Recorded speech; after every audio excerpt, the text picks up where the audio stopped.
para elas começarem a ter esse conhecimento. Então, às vezes, não é nem que é pouco notificado. O abuso sexual incestuoso, que a gente fala, que ocorre dentro da família, tá?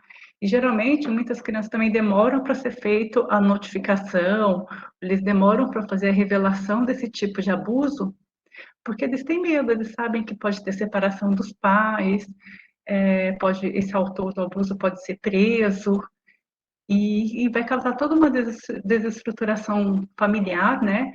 E eles acabam tendo medo dessa desestruturação, então eles acabam negando, não negando, mas eles demoram para contar para uma pessoa que está acontecendo isso. Muitas vezes o que a gente vê também é que o abusador é o mantedor mesmo financeiro da família. A mãe, tem outras pessoas na família que acabam dependendo desse abusador. Então, é um outro motivo que geralmente essa criança, esse adolescente acaba demorando para contar o que estava acontecendo. Em 90% dos casos, o autor do abuso geralmente é um homem adulto e próximo da criança. 10% dos casos apenas, o autor geralmente é alguém fora da família e totalmente desconhecido da criança ou adolescente. E que eu falei, só 1/3 dos casos é denunciado a órgãos de proteção. Então, a maioria a gente vê que acaba sofrendo calado. Por isso é importante a gente estar identificando sinais de violência, sinais de que alguma coisa está errada com essa criança. Isso é bem importante, porque a partir do momento que a gente acaba identificando isso, às vezes muda completamente a nossa conduta na hora. São perguntas que a gente acaba formulando, que a gente acaba fazendo para a criança, que às vezes ela mesma revela o abuso na hora que você está consultando. Comigo mesmo já aconteceram várias vezes isso. Então, são sinais que a gente deve observar, que pode ser indício de suspeita ou mesmo confirmação de violência. Você não podem ser vistos isoladamente, às vezes pode estar relacionado com outra intercorrência, outro problema que não seja a violência em si, tá? A gente vê dentre os sinais, aquela criança que está sempre cansada, sonolenta, desmotivada. Muitas mães falam assim, parece que ela não tem mais o brilho no olhar.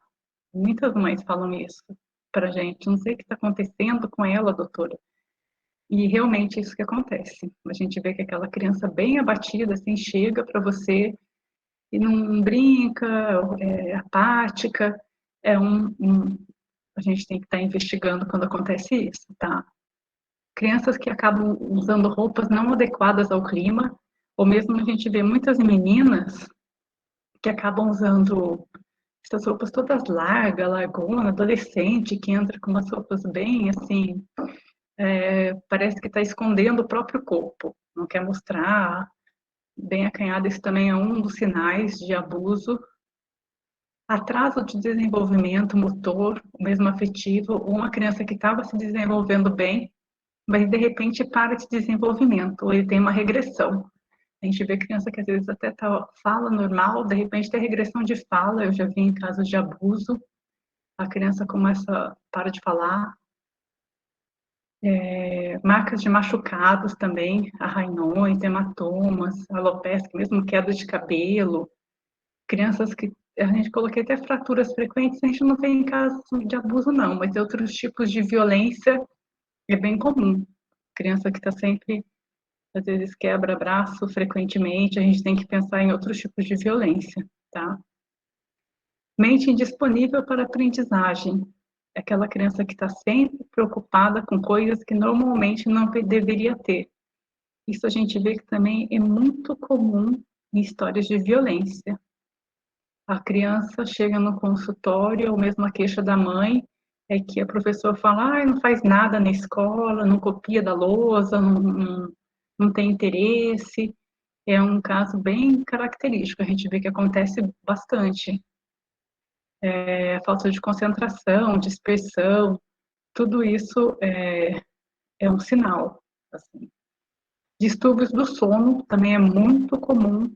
Aquela criança que começa a dormir muito, ela só dorme, geralmente a queixa que vem da mãe.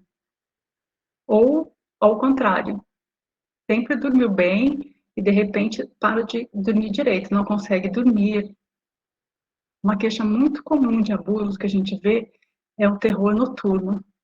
Sempre quando vocês atenderem uma criança assim, vocês pensem ou pesquisem como é a situação dessa família, o que está acontecendo com essa criança, porque é tipo um terror noturno que eu falo, a criança acorda à noite chorando, berrando, que alguém, às vezes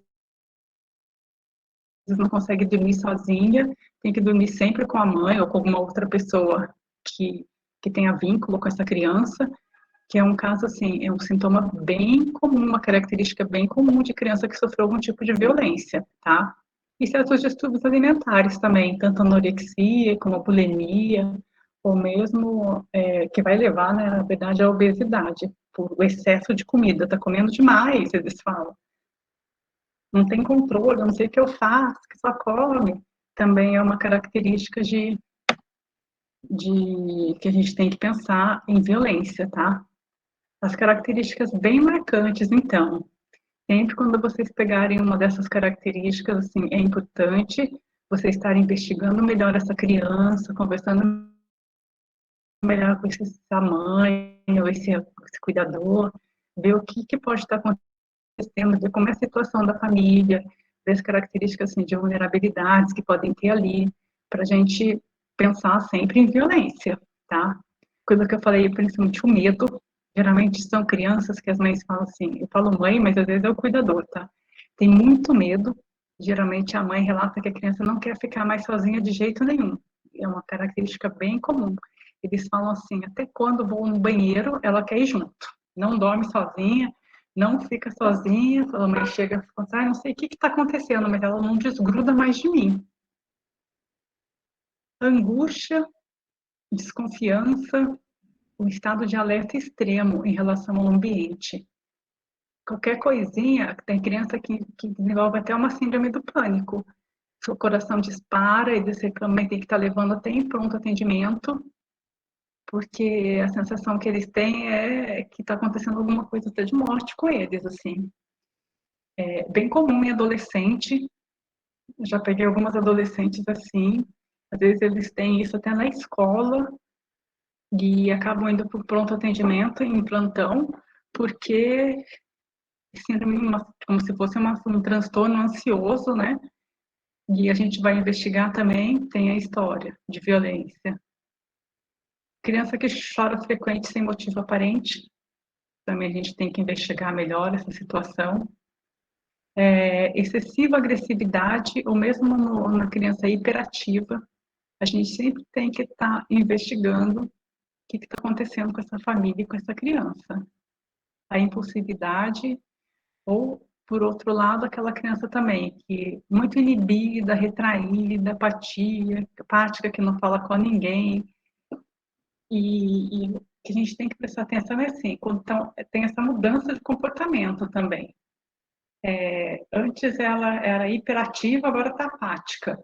E também as mães referem isso. A gente tem que pensar que alguma coisa aconteceu aí, alguma coisa tá errado com essa criança, porque isso também não é normal, tá? Enurese ou mesmo é encoprese, diurno, noturno também após os 7 anos de idade, sem nenhum problemas aparentes. Principalmente a encoprese, a gente vê que é bem características, principalmente em meninos que sofreram abuso sexual. Então, sempre quando vocês pegarem alguma criança, algum menino com essa característica, nunca teve problema intestinal, nunca teve nenhuma complicação, nem constipação, nem nada, e de repente está fazendo cocô na roupa. É uma característica bem, assim, de abuso sexual, tá? Aquela criança que está sempre preocupada ou tem alguns comportamentos sexuais impróprios para a idade. Isso também é uma característica bem marcante, aquela criança que às vezes começa a exibir o órgão genital para outras crianças, ou uma criança assim que tem uns comportamentos meio eróticos, até que a gente fala que não é próprio da idade. A gente pega bastante criança aqui no Aquarela também, assim, a principal queixa é a criança que foi manipular, foi mexer em órgãos genitais de outra criança. A gente até fica, nossa, né? Mas a gente tem que investigar o que está acontecendo com essa criança que fez isso, porque não é próprio para a idade dela, né? como eu falei, abuso sexual, ataque a outras crianças, que a gente vê. Crueldade com animais também, é uma coisa que a gente sempre tem que estar investigando, porque a criança está fazendo isso, porque também não é uma coisa normal de criança, tá? Fugas, tentativa de suicídio, que nem eu falei, é bem comum, a gente sempre tem que investigar nessas tentativas de suicídio, ou mesmo uma ideação suicida, a criança relata para você, ou adolescente, mas, né, quem relata isso, a gente tem que estar pensando em algum tipo de violência. E condutas aditivas é o uso abusivo de álcool, drogas também, a gente tem que ver o que está acontecendo. Promiscuidade ou atitude de se prostituir, atos antissociais, vandalismo, roubo, a gente sempre tem que ver que tem alguma coisa que não está bem com essa criança, com esse adolescente. Então, a gente tem que estar investigando também, tá? A gente vê que são vários sinais, vários sintomas, assim. Mas eu falo, principalmente, assim, vocês foquem mais nesse medo, nessa mudança de comportamento, na encoprese e essa alteração de comportamentos sexuais, principalmente em crianças menores, que não é própria da idade deles. Então, a gente sempre tem que pensar em um tipo de violência sexual, tá? Uma coisa sempre que a gente tem que estar prestando atenção também, quando a gente atende uma criança com suspeita ou de violência, é a dor da violência que eu falo. Isso é muito importante para a gente saber lidar com essa família, com essa criança que está ali, tá? Embora a gente tenha vários tipos de violência, todas vão acabar numa ação psíquica, a gente fala, que é a dor, que é o trauma psíquico. E essa dor geralmente causa uma desorganização muito grande da personalidade da criança. Vai causar a maioria de todos os sintomas, todos os sinais que eu falei anteriormente. E essa dor, essa desorganização dessa personalidade, muitas vezes é profunda e muitas vezes é irreversível. O problema da violência, a gente vê isso, principalmente a violência sexual, eu vejo que é mesmo a criança que faz um tratamento, acompanha com psicólogo, psiquiatra, um bom tempo, sempre fica uma sequela. É difícil ela conseguir superar completamente esse trauma. Eu acho assim, devia se investir mais em educação sexual, nas escolas, com as crianças menores até, para a gente ver se conseguia estar combatendo isso, né? É uma coisa assim que a gente tem que se pensar. Vocês, futuros doutores, têm que estar pensando nisso, tá? Então, a dor da violência é tão mais intensa quanto maior o amor que o violentado tem ao agressor. É uma verdade, né? Porque em qualquer tipo de violência, sempre tem a percepção que aquele que é o amado, pai ou mãe, o cuidador, já às vezes é um vô, deseja-lhe o mal. E aí ocorre a perda dessa fantasia entre pai e filho, entre cuidador e a criança. E aí, tudo que é vivido nesse contexto é uma experiência de desprazer, de insatisfação, mas principalmente a dor. Eles pedem o objeto amado. Como que eles podem amar uma pessoa que está fazendo aquilo com eles? Essa é a principal causa da dor psíquica, da dor psicológica que a gente fala, tá? Então, sempre quando a gente olha para essa criança violentada, a gente tem que considerar essa dor que eles estão sentindo. É um fenômeno, assim, várias implicações disso. Então, em relacionando a essa dor, que eu falei, a gente tem que trabalhar com a prevenção. E uma das maneiras também de se prevenir isso é fazer com que essa família, que essa criança, assim, acione o sistema legal. Porque a gente sabe que a partir do momento que o sistema legal é acionado, também funciona como uma ação preventiva, principalmente para evitar o surgimento de novos casos de violência, porque a pessoa, geralmente um abusador, que comete um ato desse, ele não comete com uma criança só, ele comete com várias outras. Então, é sempre bom a gente estar orientando esse cuidador, essa mãe, esse pai que está lá com essa criança, que é necessário acionar o sistema legal, que é necessário fazer um boletim de ocorrência. Todas essas orientações acabam que a gente tem que passar para eles. A gente, como médico, muitas vezes, a gente tem essa responsabilidade, porque eles não sabem o que fazer. Os pais ficam perdidos, completamente perdidos. A maioria, vocês vão ver quando vocês atenderem um caso assim, que eles não têm essa orientação nenhuma.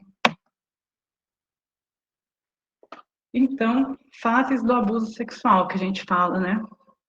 Por que que muitos pais, ou mesmo a gente médico, assim, a gente vê, nossa, mas por que que ela só revelou agora? Por que que não contou isso antes? A gente acaba pensando, né? A gente tem que entender isso. E, geralmente ocorre essa sequência em todas as fases, todas as violências sexuais.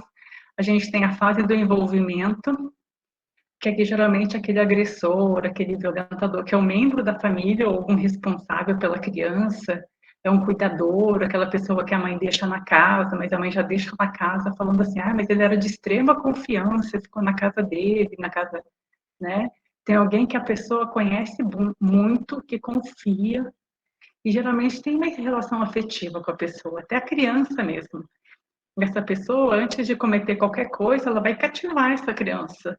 Ela dá presente, ela compra doce, ela oferece um monte de coisa em troca.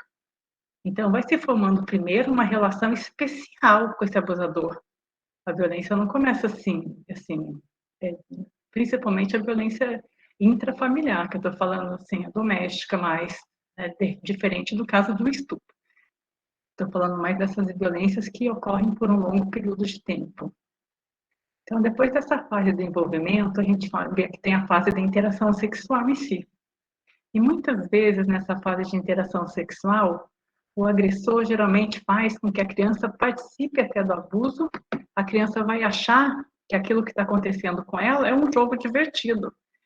As crianças menores, mais ainda, elas não têm noção do que está acontecendo. Elas não sabem que, na verdade, aquilo é errado. Para elas, aquilo lá, às vezes sentem até prazer naquilo, né? Então, para elas, assim, não está errado. Muitas crianças menores têm isso, até elas perceberem que aquilo é errado, que aquilo não é certo, que aquilo faz mal para elas, aí quando vem a revelação, mas isso demora. Depois da fase de interação sexual, tem a fase do sigilo, é aquela fase que a criança ou o adolescente percebe que aquilo está fazendo mal para ela, mas ela faz com um abusador como se fosse um pacto, a gente fala, que é o pacto do silêncio com o agressor. Por que geralmente acontece isso? Primeiro, porque ela tem medo, muitas vezes esse agressor acaba ameaçando elas, ameaça de fazer alguma coisa com a família, ameaça de acontecer alguma coisa, falam, muitas vezes elas falam assim pra gente, ah, não adianta você falar, porque eles não vão acreditar em você.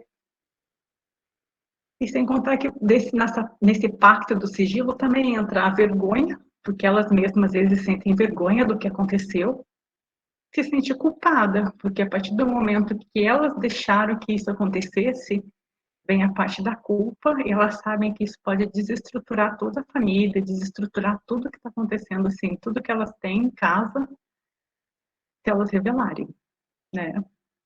Mas daí chega uma hora que realmente elas não aguentam, que vem a fase da revelação. Muitas vezes até acontece acidentalmente, ou elas mesmas veem que aquele está muito, né, a gente fala um fardo muito pesado para eles acabam revelando esse sofrimento. E geralmente esse é o fim do sofrimento para a vítima, elas se sentem completamente aliviadas quando elas acabam fazendo essa revelação, e elas esperam uma punição para o agressor, né? Só que aí, depois da fase da revelação, a gente tem a fase da repressão, que eu falo assim, uma das piores consequências, uma das piores fases, muitas vezes, para essas crianças. Que é quando muitas enfrentam o descrédito da própria família ou mesmo da sociedade. E o que deixa elas mais, que eu falo, a dor, né? Pior ainda mais, essa dor toda que elas estão passando, tá? Então, a gente sempre tem que ter consciência que crianças e adolescentes não devem ser sempre consideradas vítimas e não culpados. Então, sempre quando a gente estiver escutando uma criança, um adolescente fizerem uma revelação, a gente tem que parar, pensar que eles não são culpados, são sempre as vítimas. E tem que estar conversando isso com os pais, porque os próprios pais muitas vezes não acreditam. É muito alto o número de pais que realmente acha que, porque meu filho é mentiroso, porque meu filho é isso, a gente pega muitos casos assim, sabe? A gente vê o comportamento da criança, assim, indo, assim, com vários problemas mentais, problemas psicológicos, mas é pela falta do descrédito dessa família em relação a essa criança. Então, como a gente faz para atender uma criança em suspeita de abuso sexual? Primeira coisa que a gente fala é acolher essa criança, escutar essa criança. Se a criança chegar para a gente e começar a falar espontaneamente, a gente já tem que estar escutando esse abuso, procurar não interromper a criança, tá? E se for fazer alguma pergunta, alguma coisa assim, sempre pergunta simples, a gente fala, nunca ficar querendo entrar em detalhes, porque a nossa função como médico não é investigar a violência, isso é muito importante, a gente, quando entender violência, a gente ter essa consciência. A gente não tem que investigar. A criança revelou para você, olha, fulano de tal fazia isso comigo, eu não gostava do que ele fazia. Pronto, é o que basta para a gente fazer uma notificação, para a gente acionar o conselho tutelar, para a gente tomar as medidas como médico que a gente tem que fazer, mas a gente não tem que estar investigando, a gente não tem que estar perguntando muita coisa para ela. É aquilo que eu falei aqui. Se ela começar a revelar espontaneamente, a gente senta, escuta com o máximo de atenção que a gente puder, tá?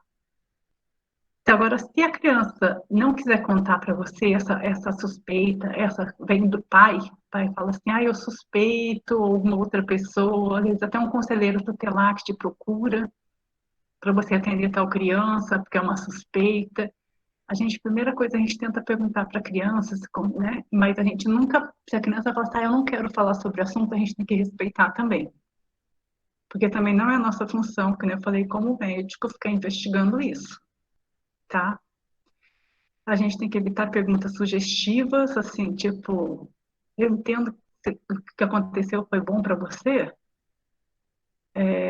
então a gente tem que fazer sempre perguntas mais genéricas, tá? Se a criança tem algum sinal de machucado, ou mesmo se você for examinar a parte genital da criança, perceber alguma coisa diferente, você pode até perguntar, nossa, que será, que está acontecendo, que está assim, mas não, né, diretamente para a criança. Quem fez isso com você? Isso daí a gente nunca faz, tá? Então, se a criança não relatou abuso ou se a pessoa está desconfiada, você pode até perguntar perguntas genéricas que a gente fala isso. Como que é na casa do teu pai? Como é o teu pai? Como é tal pessoa? Como é na casa da pessoa que você fica? Essas perguntas a gente pode até estar fazendo para a criança. Mas evitar, então, teu pai fez isso com você? Esse é um tipo de pergunta que a gente nunca pode fazer, tá? Isso é como se fosse tentar induzindo a criança a falar alguma coisa. Então, a gente tem que evitar, tá bom?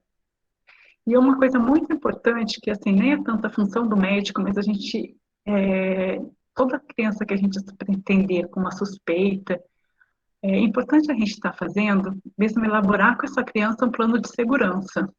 Eu atendi uma criança com suspeita de uma violência, mas ela não quis te contar nada, então vamos começar a combinar, fazer um combinado com ela desse plano de segurança. Ver com a criança com quem ela vai poder falar se acontecer alguma coisa com ela. Isso é sempre bom a gente fazer, tá?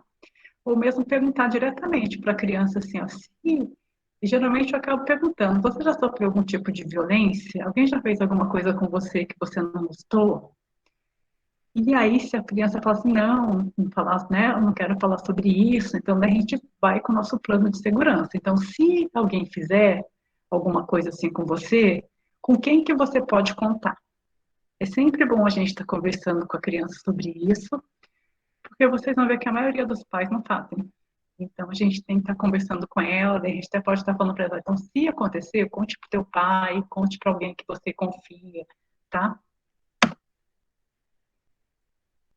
Então, além disso, quando eu falei que a gente não pode estar fazendo muitas perguntas, porque essa criança que sofreu esse tipo de violência, ela vai passar por vários profissionais que vão estar perguntando isso para ela o tempo inteiro. Até as mães, quando chegam no aquarela com a gente, elas ficam um pouco assim, ai, não aguento mais essa sensação. Porque eles passam primeiro pelo conselho tutelar.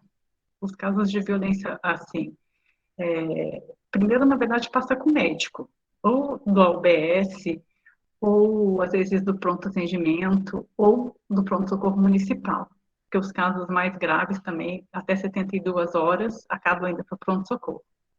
Aí eles vão passar nesse médico do pronto-socorro, aí vão passar no conselho tutelar, aí geralmente são enviados para o CREAS, que é onde é feita a escuta especializada, passam no CREAS. Aí do CREAS vão mandar para o ML, para a delegacia, vão passar lá também. Quer dizer, se a criança tiver que estar falando tudo que aconteceu em todos os lugares que ela passa, acaba sendo muito desgastante para ela. Então, a gente tem que tomar cuidado com isso, tá? Isso daí a gente fala que é uma revitimização, é uma outra violência em cima da violência que ela já sofreu. Sem contar que tem toda essa dor psicológica dela, que ela vai ter que estar lidando com isso várias vezes, o tempo inteiro colocando essa dor à prova de novo. Então, a gente tem que tomar muito cuidado com isso, tá? Então, a investigação detalhada não é função do médico. A gente tem que ter consciência disso. A gente vai cuidar, e fala, a gente social e a parte médica, a gente tem a função do cuidado e da proteção. Então, a gente vai cuidar dessa criança, pensando nessa dor psicológica dela, e vai cuidar na parte física, pesquisar a doença sexualmente transmissível, nessa parte, tá? Então, a gente sempre tem que notificar. Qualquer pessoa pode notificar a violência, mas o médico é obrigado, tá? Então, a gente, assim, a maioria dos municípios, todos os municípios, acabam tendo uma rede protetiva.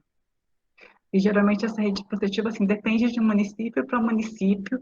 Eu coloquei, assim, mais o básico, geralmente, que acontece na maioria dos municípios. Então, qualquer suspeita de violência tem que ser acionado o Conselho Tutelar. A partir do Conselho Tutelar, essa criança vai para assistente social e para atendimento em saúde, que vai para redes mais especializadas nessa parte de violência. Que é a parte do conselho tutelar, da assistência social, do atendimento em saúde, que eu falo é a parte do cuidado e da proteção, que é a nossa parte. Agora, a parte do conselho tutelar também acaba orientando o paciente, tudo, e para a delegacia de polícia, que é onde é feito o boletim de ocorrência, a partir daí vai para a promotoria de justiça, até ser responsabilizado o autor da violência. Essa parte é investigativa. Então, eles que têm que cuidar da parte de, de investigar se realmente o abusador é o culpado ou não, né? Então, aquilo que eu já falei, a situação de violência, então são vários profissionais, diversas áreas, cada um vai ter o seu papel, tem foco de intervenção, mas a gente tem que tomar cuidado com a vítima que está ali, para realmente ela não ser o tempo inteiro tá exposto a isso, tá? Todo caso de violência deve ser notificado, todos devem ir para o conselho tutelar. Então, a saúde. Geralmente, é o primeiro local de contato, é aquilo que a gente fala, os profissionais devem estar atentos para reconhecer sinais e sintomas de abuso sexual. Muitas vezes não acontece isso, né? E a gente, como parte de saúde, é cuidar da parte física e psíquica. Então, a gente vai avaliar a necessidade de exames complementares, principalmente para as infecções sexualmente transmissíveis, tá? Se a criança, geralmente o adolescente, estiver em fase reprodutiva, então a primeira providência também é fazer sempre nesses hospitais, se puder fazer um teste de rápido de gravidez e, se negativo, a gente vai acabar fazendo anticoncepção de emergência, seguida pela profilaxia das infecções sexualmente transmissíveis, e a gente faz a profilaxia após a exposição do HIV, que aqui é feito até 72 horas da notificação dos casos. Casos assim, passou de 72 horas, a gente não faz mais a profilaxia, tá? Aqui em São José, os casos até 72 horas, a orientação assim, tudo vai para o pronto-socorro municipal, e dado já tem todos os protocolos que a gente acaba usando no município para iniciar a profilaxia, o PEP que a gente fala, E lá também é feita toda essa parte de anticoncepção de emergência, faz o teste de gravidez, para ver se tem alguma coisa. Mesmo as gravidezes, assim, que acontecem nesses casos de violência, o atendimento aqui também em São José é bem, assim, rápido, quando se precisa, quando a pessoa quer fazer um aborto. Também o pessoal da vila que acaba cuidando dessa parte, eles mandam para o Bela Baita em São Paulo, e eles acabam resolvendo a situação, não é nem tão complicado não, que muita gente acha que é, mas não é, tá? Geralmente, então, até aqui, tudo bem?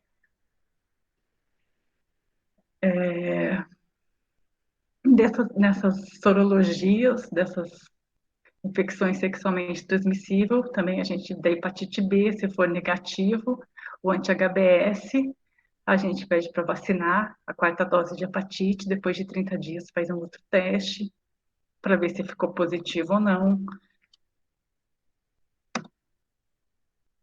Então, o PEP, que é profilaxia pós-exposição, são os medicamentos antirretrovirais que são usados após um possível risco de contato com HIV. Geralmente isso é feito em casos de violência sexual, até em relação sexual desprotegida ou acidente ocupacional. Deve ser iniciada logo após a exposição de risco, de preferência nas 2 primeiras horas ou até 72 horas, tá?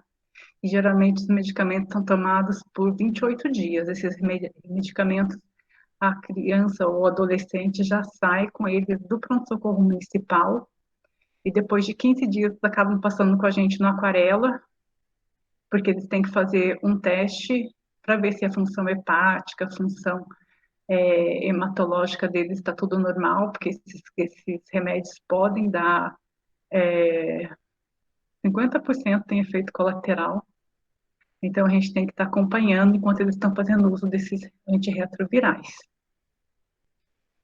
Então, o principal papel da gente como saúde é assegurar a vítima ou seus familiares mesmo esse apoio emocional e físico.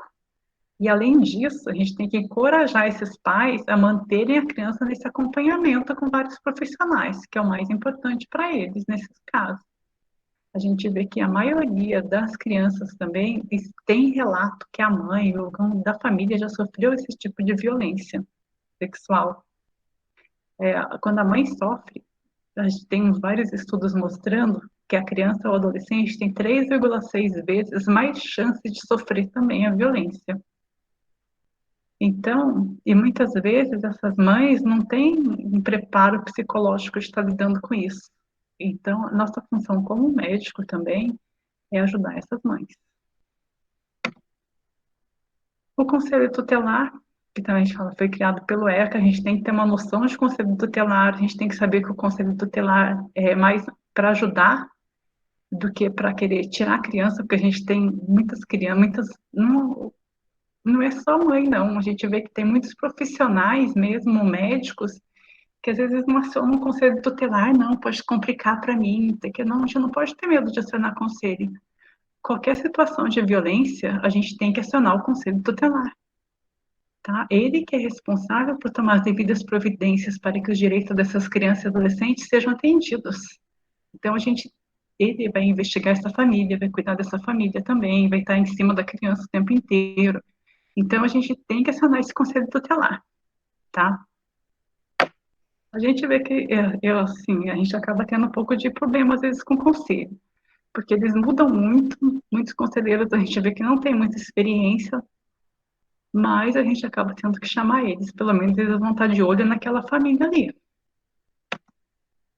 O serviço social, que também faz parte dessa rede protetiva, realmente, geralmente o serviço social, eles acabam cuidando da família, da parte familiar toda. E aqui em São José, eles que são responsáveis pela escuta especializada. O que é essa escuta especializada? Nessa escuta, sim, a criança ou adolescente vai ter que estar contando, ou o psicólogo, geralmente, que faz essa escuta, ele usa várias técnicas para ver se realmente essa criança sofreu algum tipo de violência, tá?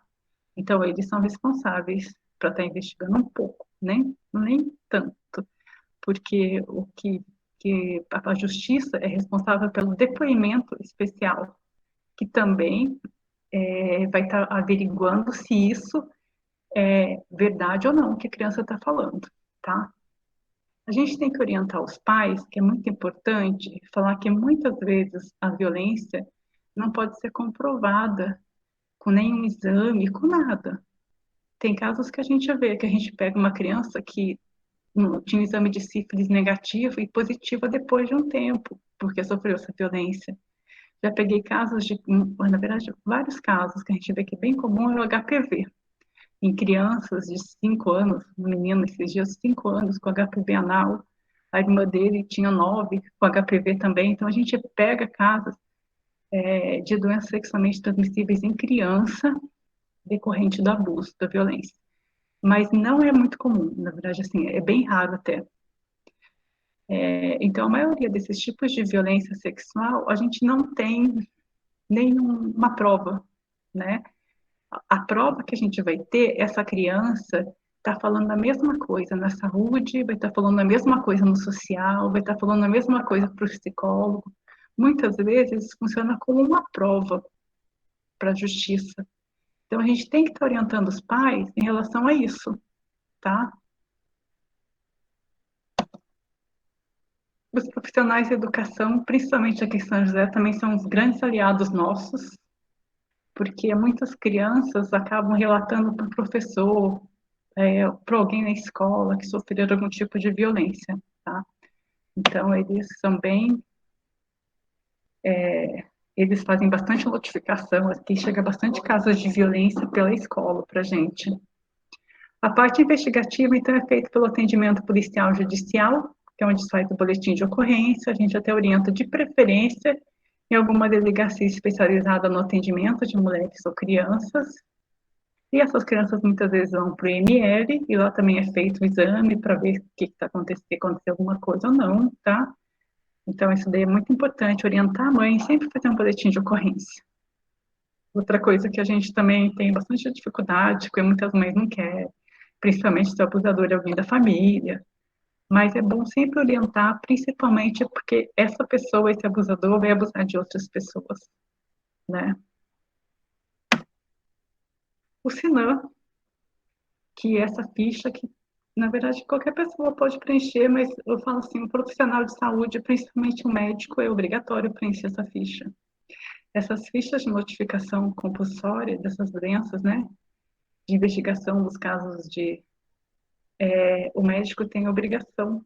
Na verdade, muitos profissionais não sabem, mas o médico pode ser preso se não preencher isso. A única forma, assim, maneira que o médico pode ser preso é por não preencher essa ficha de notificação. Então, a gente tem que estar preenchendo isso, tá? E toda suspeita, assim, muitos médicos também não preenchem, falam assim, ah, mas não tem prova. Mas suspeitou, preenche a ficha. E a gente vê que a maioria dos estudos sobre dados de violência é tudo baseado nessa ficha do Sinam de violência. Então, a gente vê assim, se a gente não notifica, não vai ter dado, né? A gente precisa, até para criar uma política pública contra isso, é muito importante. Então, a gente tem que sempre notificar, tá? Então, a gente fala, é preenchida pelas unidades assistenciais, qualquer pessoa pode preencher, na suspeita de ocorrência de problemas de saúde, de notificação compulsória. Então, é muito importante, tá? Não é difícil de preencher.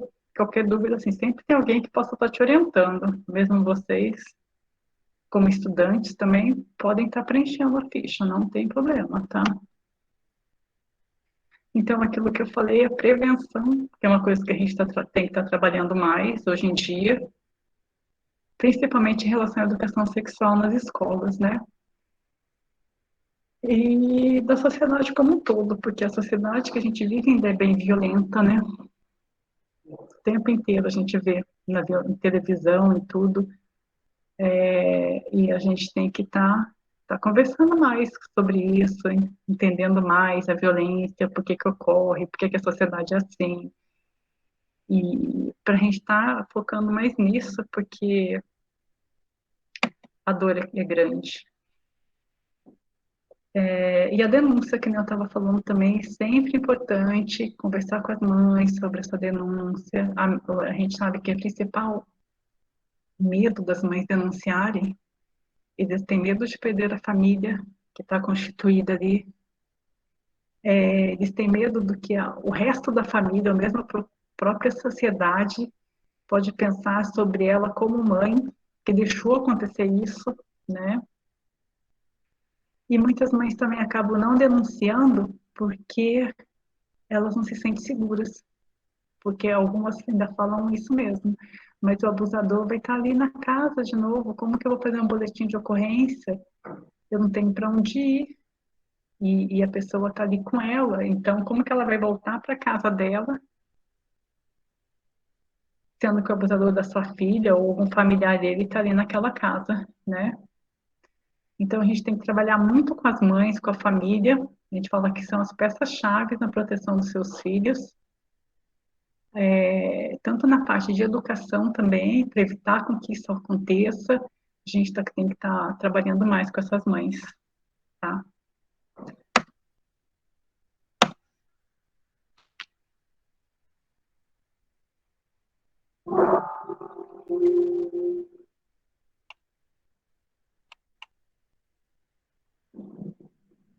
Então, gente, Obrigada, dona.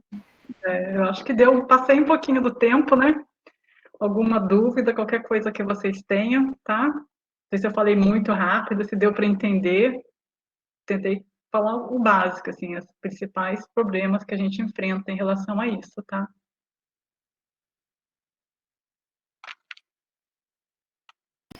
Muito boa a palestra, a gente adorou. Foi realmente muito relevante, todos os assuntos, a parte de denúncia é realmente muito importante mesmo.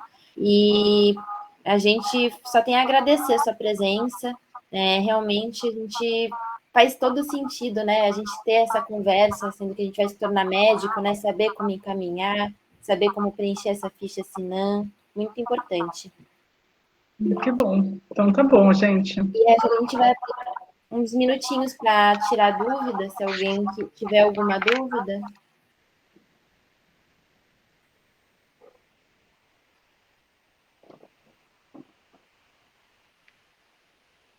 Pode mandar ou falar, abrir o microfone mesmo.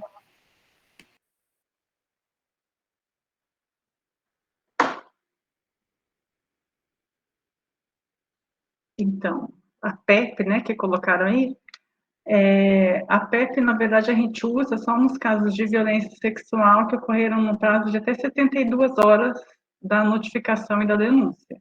As que ocorrem fora desse prazo, a gente acaba não usando o PEP. E o que a gente faz? Com a maioria das doenças, das notificações de violência, são violências que ocorrem por vários anos, ou aquela violência que ocorreu, mas a criança demorou para fazer a denúncia, uma revelação, né? A gente acaba fazendo só um controle serológico de infecção sexualmente transmissível. E a gente faz o controle de quando a criança chega, depois com 3 e com 6 meses, dependendo de quando ocorreu o último episódio da violência, né? Daí a gente, o PEP, então, não se usa em todos os casos, tá? Tem uma outra pergunta ali, mas eu não vi, deixa eu ver se eu vi.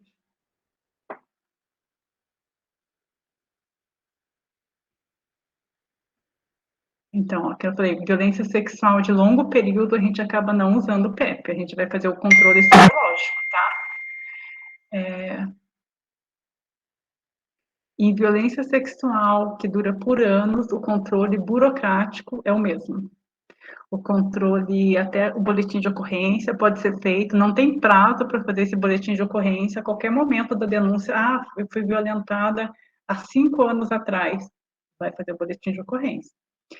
Aí, nesses casos que a gente faz, a gente vai pedir a sorologia para infecção sexualmente transmissível também, mas já faz mais de 6 meses, a gente faz uma só, aí se não der nada, aí a gente não precisa se preocupar, tá? Mas assim, a gente vai fazer um controle sorológico.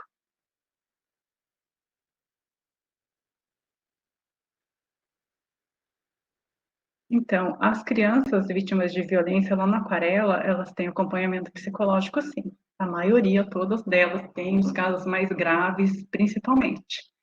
Quando já tem alguma ideação suicídio, alguma tentativa de suicídio, são todos acompanhados lá, com o psiquiatra também. Eles têm todo acompanhamento, assim, viu?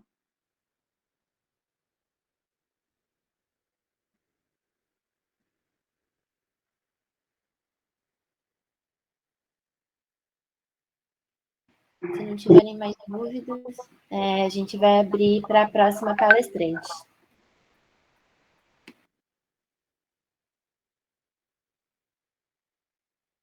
Na verdade, sim, eu fico à disposição. Qualquer dúvida, vocês podem entrar em contato comigo, tá? Mesmo lá no Aquarela, se vocês quiserem conhecer, a gente pode estar conversando lá, ver como que funciona. Mas o projeto aqui é bem legal, assim, muito bem feito. Às vezes a gente não consegue atender a demanda, que está aumentando muito, mas é bem, assim, perto de outros municípios que eu já trabalhei,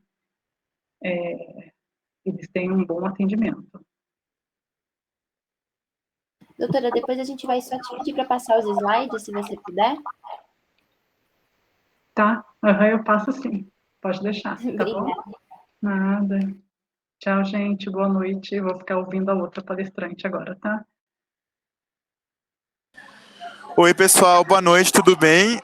Peço desculpas que eu tô aqui com a minha família Aparecida, mas eu gostaria de apresentar a Eliane da Silva Pinto. Ela é assistente social, especialista em direitos humanos, especialista em modalidade de residência multiprofissional em saúde, em atenção à saúde do idoso. E ela é mestranda em serviço social pela UFPA. Boa noite, Eliane.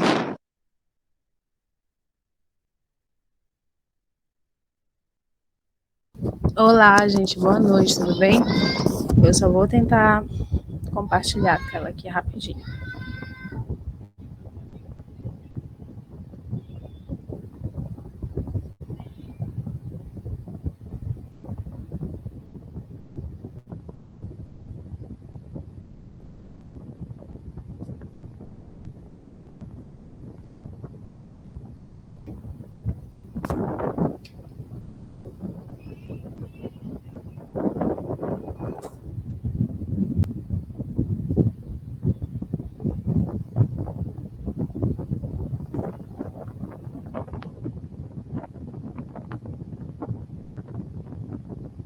Vocês estão conseguindo ver?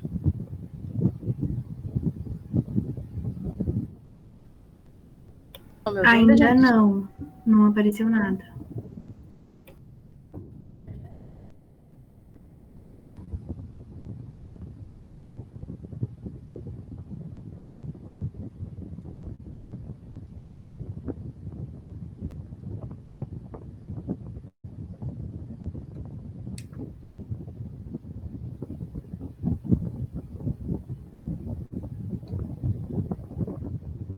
E agora sim? Agora foi. Perfeito. Então, gente, como a colega falou, me chamo Eliane, sou assistente social e fiquei com a incumbência, né, de falar sobre o lugar do assistente social nessa intervenção. E aí coloquei um título aqui, né, o lugar do enfrentamento do abuso sexual na política de assistência social.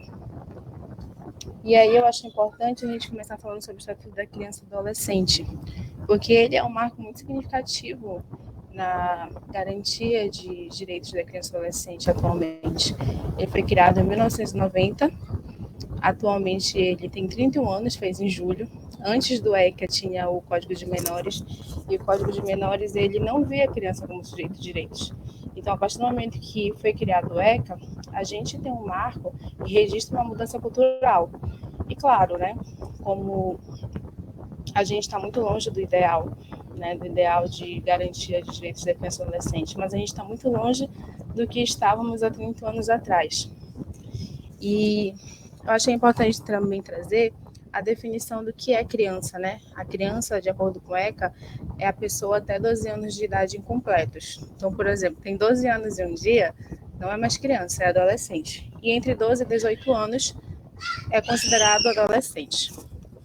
Se vocês ouvirem alguns gritos, é da minha filha, que às vezes ela grita, tem 2 anos, e às vezes ela fica falando alto. E aí, entrando na temática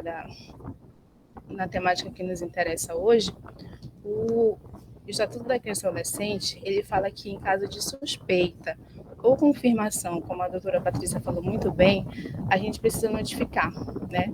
Digamos que tem uma suspeita de castigo físico, de tratamento cruel, degradante ou de maus tratos, a gente precisa acionar o Conselho Tutelar, que é o responsável por zelar pelos direitos da criança e adolescente, ou outras providências legais, como a doutora Patrícia também falou super bem, que é a delegacia.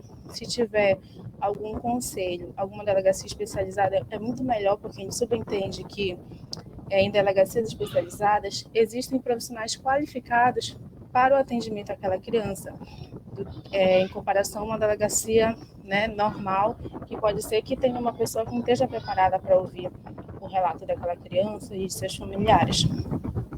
E aí a doutora Patrícia também trouxe, né, a ficha do SINAM, que é super importante em qualquer caso, pois é como a gente consegue quantificar as violências sexuais contra criança e adolescente ou contra qualquer pessoa que estão ocorrendo no nosso município. E por meio das fichas, por meio dessa quantificação, a gente consegue criar estratégias de prevenção. E aí eu trouxe um exemplo para vocês, né, de suspeita.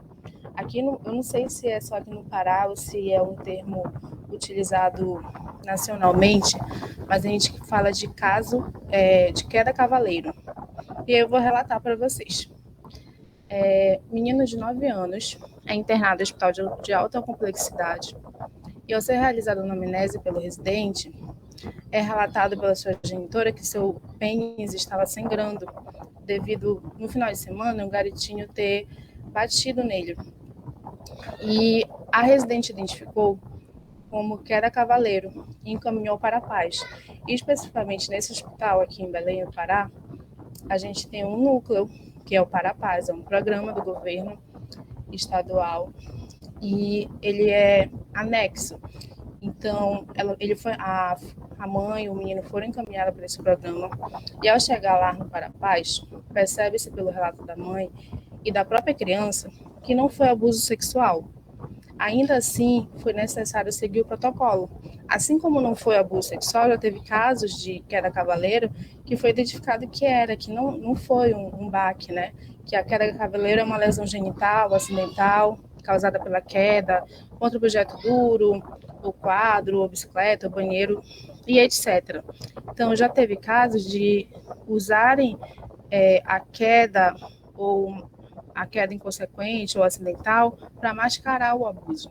Então, por mais que a gente tenha suspeita, é importante caminhar, porque a gente pode estar naquele momento quebrando um ciclo e viabilizando direitos também, né? E nesse caso foi interessante que, apesar de a delegada, né, ser do Parapaz, porque ela tem uma delegacia, e ela até questionou, mas por que esse menino veio para cá se a mãe está falando que ele está caindo? E aí a colega falou, porque é um caso suspeito. Mas não vejo necessidade. E aí ela questionou e explicou para a delegada que havia essa necessidade, que o procedimento ele deveria ser seguido em qualquer situação. E aí, voltando para a questão da notificação, né, de notificar, seja o Conselho Tutelar, seja a delegacia especializada ou a delegacia de polícia civil militar, é importante notificar porque o ECA ele considera, artigo 245, infração administrativa a não comunicação à autoridade competente pelo profissional ou instituição responsável dos casos que tenha conhecimento. Infração essa sujeita a multa de 3 a 20 salários de referência. E aí vocês podem estar se perguntando, poxa, mas a criança me pediu para guardar sigilo, para que não falasse para ninguém, porque ela tem medo. E aí você precisa acolher, sim, ter uma escuta qualificada, porque pode ser para um médico, pode ser para um assistente social, independente do profissional de saúde que está ouvindo esse relato, a gente precisa ter uma escuta qualificada, fazer um atendimento humanizado, mas a notificação em casos de violência sexual, ela é compulsória. E o Código de Ética Médica, né, que é o que vocês vão usar muito em breve, já podem usar, inclusive, autoriza a quebra do sigilo, que é o parecer número 815 de 1997 do Código de Ética Médica, enfatizando a quebra do sigilo em casos de violência, tendo o médico o dever de comunicar às autoridades competentes. E aí tem a questão do depoimento sem dano. Por muito tempo, né, vocês podem ver que a lei do depoimento sem dano, ou lei do depoimento especial, ela é bem recente, ela é de 2017. Ela foi criada após um longo processo de revitimização, porque até então, a criança, digamos que ela tenha internado no hospital, ela falava no hospital para todos os profissionais de saúde que iam até ela, e quando chegava na delegacia tinha que falar, e quando chegava no núcleo de atendimento tinha que falar novamente, chegava no conselho tutelar tinha que falar novamente, e reviver isso causa dores, né? Todos nós sabemos que causa. E revitimiza a criança, né? Faz com que ela tenha um processo de adoecimento psicológico muito mais intenso. Então, desde a primeira escuta, é importante a gente relatar isso. Aqui no Pará, se a equipe do hospital já fez um relatório, já fez essa escuta, quando chega no Parapaz, eles não fazem todo esse processo novamente, desde que o relatório esteja completo, né? Porque se não tiver, infelizmente, eles vão ter que fazer novamente. Ou então, o que deve ser, né, feito? Ou você vai ouvir essa criança, se ela estiver falando naquele momento, né, e com vontade de falar, querendo expressar os acontecimentos, ou você vai logo encaminhar ela para que não haja essa revitimização. E sempre assegurar, né, que a criança e o adolescente ela tem uma livre narrativa, que ela fale do jeito que ela sabe falar, né, sem interromper, e adaptar a nossa linguagem para melhor compreensão da criança ou do adolescente. É importante também quando a gente ouve o relato, a gente comunicar essa criança, esse adolescente, sobre os seus direitos e sobre os procedimentos que nós iremos adotar após essa escuta, para que não haja quebra de confiança, né? Para que elas possam confiar na gente e possam confiar que a gente vai ajudar elas naquele momento. E aí é importante reafirmar aquilo que também está no ECA, que é dever da família, da comunidade, da sociedade, do poder público, garantir com absoluta prioridade a efetivação dos direitos referentes à vida, à saúde, à alimentação, à educação, ao esporte, ao lazer, à profissionalização, à cultura, à dignidade, ao respeito, à liberdade e à convivência familiar e comunitária daquela criança. Muitas vezes a gente quer culpabilizar a mãe, quer culpabilizar qualquer pessoa, mas a gente não quer nos culpabilizar. Então, é dever de todos essa profissional da saúde ou não. A gente tem um dever em frente aos direitos da criança e do adolescente. E aqui eu trago também o sistema de garantia dos direitos da criança e do adolescente. E aí ele é composto por 3 eixos, né? O eixo da defesa, que são as instituições que vão executar aquele direito, como vara da infância, juventude, defensoria pública, os conselhos tutelares, que têm um papel importante e decisivo nesse processo de abuso, a Polícia Militar e Civil, Centros de Defesa da Criança e do Adolescente, o CRAS, o CREAS. Nós, enquanto assistentes sociais, a gente muitas vezes encaminha para o CRAS e para o CREAS, para que a pessoa, ao retornar à sua casa, ela tenha esse acompanhamento pelo CRAS. O CRAS é Centro de Referência de Assistência Social. E ele vai fazer visita, ele vai incluir essa criança, essa família, em grupos do próprio CRAS para... A minha filha gritando, gente. Desculpa. E o CREAS, que é o atendimento especializado, que é quando já há violação de direitos. Então, nós, enquanto assistentes sociais, precisamos conhecer a rede, mas eu não falo só assistente social, acho que todos nós, profissionais da saúde, precisamos conhecer a rede, né? O que nós temos no nosso município, no nosso estado, para onde a gente tem que encaminhar, porque se a gente não conhecer, a gente não consegue viabilizar. E a gente está falando de famílias, né, que se tratando de hospitais públicos, que são pessoas pobres, pessoas que nem sempre têm conhecimento, que não sabem como agir, e nós somos essas pessoas que vão me informar e falar aonde elas podem recorrer. Então, se a gente não souber e eles não souberem, como é que a gente vai viabilizar direitos? Nós somos executores da política, nós temos o dever de realmente viabilizar esse direito. E também tem o eixo de promoção, que é responsável por transformar o que está previsto nas leis em ações práticas. Por exemplo, quem realiza o direito à educação é os professores. Quem realiza o direito à saúde são vocês, né, enquanto médicos, futuros médicos. Quem viabiliza direitos humanos somos todos nós. E também tem o eixo de controle e efetivação de direitos. Os conselhos de direitos da criança e adolescente contribuem na formação de políticas públicas, que volta à questão do Sinam, volta à notificação. Né? A notificação é importante para que haja formação de políticas públicas. E o eixo de controle também trabalha no monitoramento, na fiscalização. E aí, eu até coloquei aqui para não esquecer que eu não sei se todos têm o ECA, se vocês têm, mas é importante todos vocês terem o Estatuto da Criança e Adolescente. Vocês vão aprender muito, tem coisas mais detalhadas, vão ver os artigos das leis, e vocês podem comprar na livraria do Senado, que é um valor bem baratinho, assim, chega acho que a R$5, R$6. Vocês só pagam mesmo o frete. E é importante vocês terem para terem mais acesso a esses direitos. É isso, gente. Obrigada. Qualquer dúvida, qualquer pergunta, podem me fazer. Obrigada, Eliana. Foi ótima a palestra, muito importante também. Se alguém tiver alguma dúvida, a gente vai abrir agora para as perguntas. E quem quiser já pode ou mandar no chat ou perguntar com o microfone mesmo.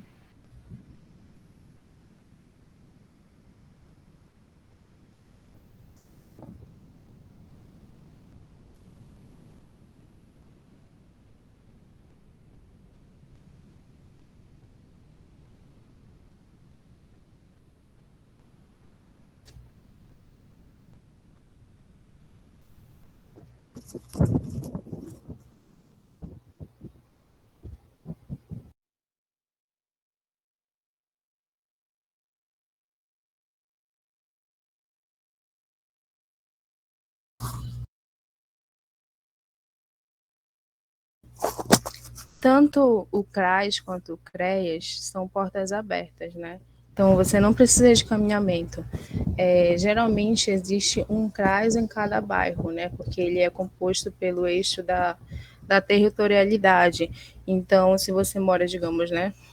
Vou dar um exemplo de bairro. Aqui no bairro Tapanã, lá no bairro do Tapanã vai ter um CRAS. Se você mora na Doca, lá na Doca vai ter um CRAS. Geralmente você é atendido de acordo com o bairro que você mora, mas não precisa de encaminhamento. Assim como o CAPES, né? Essa criança, ela, após o abuso, ela vai precisar ser acompanhada por um psicólogo, talvez por um psiquiatra, porque há casos de crianças que entram em surto, e tem o CAPES, que é o Centro de Assistência Psicossocial. Lá tem psiquiatras, tem psicólogos, tem assistente social, tem enfermeiros, tem técnicos, uma equipe multiprofissional para fazer atendimento a essa criança e adolescente. E também não precisa de caminhamento. É só chegar e, a partir desse momento, vai ser escrito. Entendi. Tem mais alguma dúvida? Se não tiver, a gente já deixou também o link de checkout.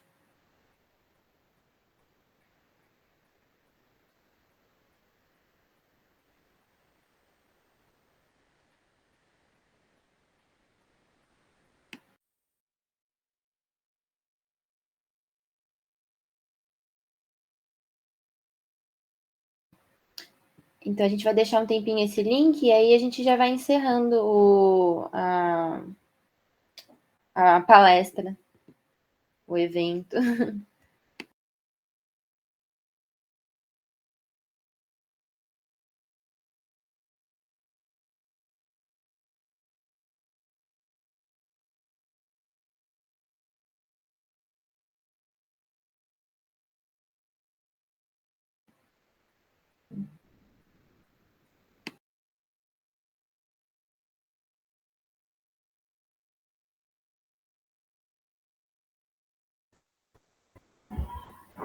Cadê?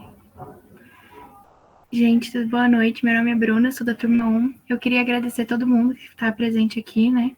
Queria agradecer também a LAPED, que entrou nessa junto com a gente, o pessoal da IF, né, por a gente ter feito esse projeto, que é muito importante. Eu acho que se a gente conseguir levar isso para frente, né, quando a gente for para as escolas, se a gente puder ajudar uma criança, a gente já vai estar fazendo muito. Então, eu queria agradecer a todo mundo por ter ficado até aqui com a gente. Obrigada, viu?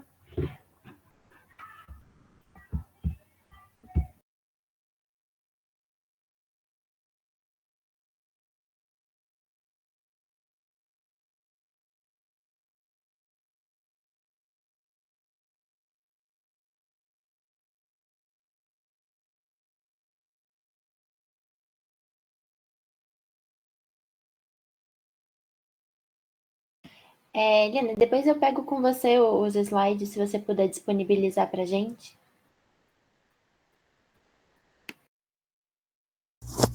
Tudo bem, eu posso sim. Eu lhe envio.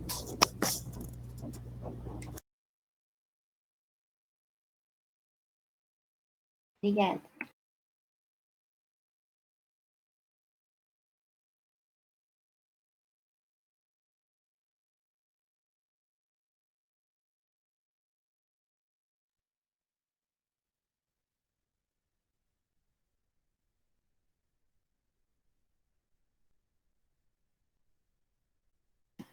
Vou só avisar aqui que a próxima palestrante vai ficar para outro dia, já que ela não pôde vir, tá bom? Então, assim que tiver um dia certinho, a gente avisa vocês.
Tchau, gente. Obrigada pelo convite. Qualquer coisa eu tô aqui. Beijos, boa noite. Obrigada, boa noite. Boa noite a todos também.